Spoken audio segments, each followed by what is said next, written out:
You have not gone and study about him. You have heard about Kong-hee. Maybe you have not gone and study about him. You are going to bear God's banner to the continent of Asia, starting with your own territory. And that's why the hand of God is coming upon you.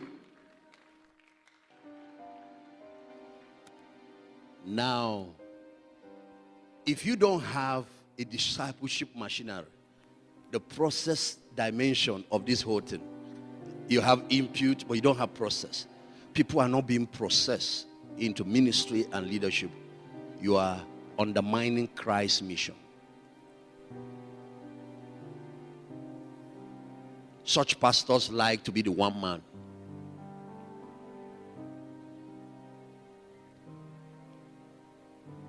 You see how I've been begging Pastor Brian for the last 2 years. I said every camp meeting he has to preach, or Pastor Todd. I said because this African accent is not good enough. We need a balance. I need a Canadian and American accent to balance it. Because this is going to grow. Very soon now when you come here, every country on earth will be represented here. Between the last time you were here, last year and now, we have entered so many nations. Egypt, Oman, different countries.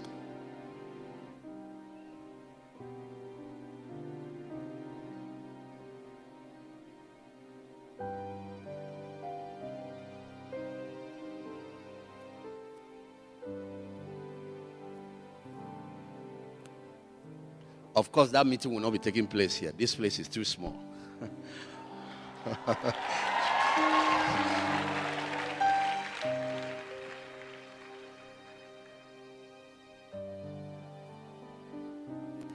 I told you last night, from next camp meeting, it's going to be carried live to all the corners of the earth. So that people can be everywhere in the world and hooking into camp meeting.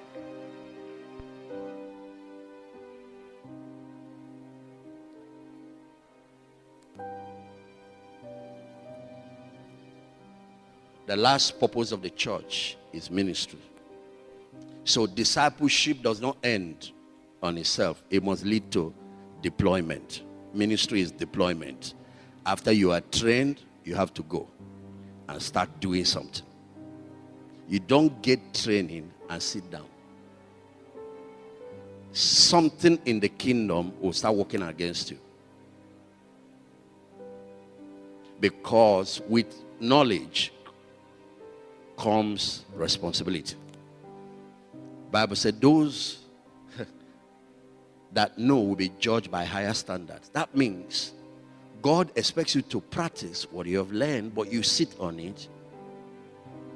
But then, according to the way the spiritual world works, the kingdom of darkness start firing heavier bullets at you because they expect that you can defend it.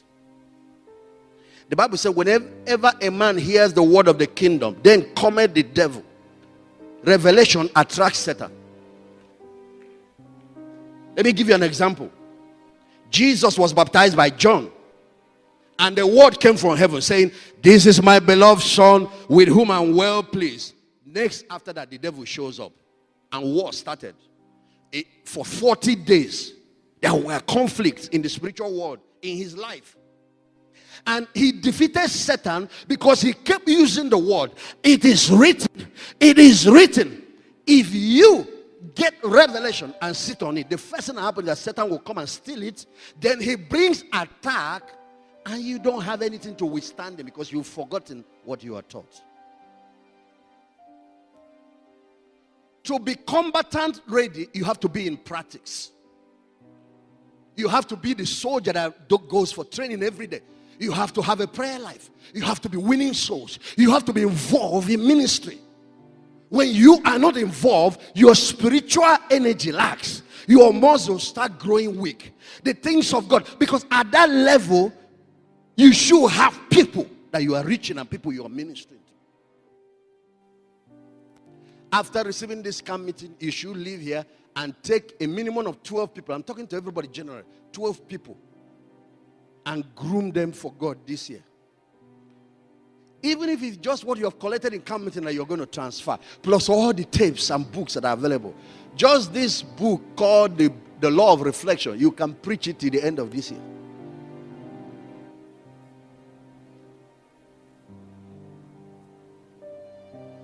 The last purpose of the church is deployment, ministry. That is what God had in mind when he imputed you into the kingdom, when he saved you, so that you will go and manifest what he has called you to do in the earth. And the church system must start from that input and lead you there. That's why this ministry branded our mission as raising leaders to go and change society or change the world. God specified the type of leaders to raise. Not every type of. He said kings and priests.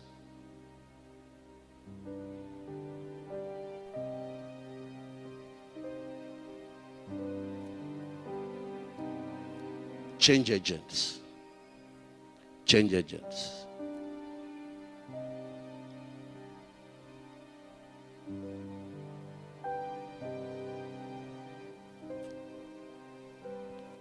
I'm talking about the law of reflection.